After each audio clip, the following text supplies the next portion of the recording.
গায়ক আসিফ আকবর গানের বাইরে বিভিন্ন ইস্যুতে কথা বলেন, দেশ বিদেশের বিভিন্ন ইস্যুতে জানান প্রতিবাদ।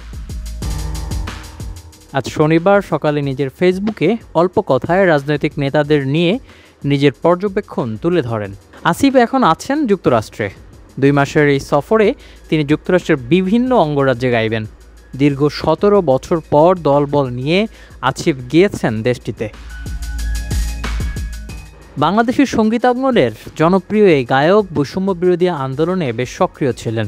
তার সন্তানকে নিয়ে রাজপথেও নামেন এই সঙ্গীতশিল্পী। 5 আগস্টের পর নতুন সরকার গঠিত হলে সরকারকে সমর্থন করেন তিনি। এমনকি সে সময় আসিফ জানিয়েছিলেন 3 মাস পরই সরকারের আলোচনা সমালোচনা করবেন।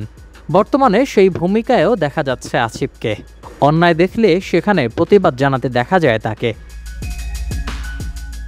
শনিবার নিজের ফেসবুক পোস্টে আসিফ আকবর লেখেন, আগে ভাবতাম রাজনৈতিক দলের মন্ত্রীরা দায় নিয়ে পদত্যাগ করে না, তারা নির্লজ্জ।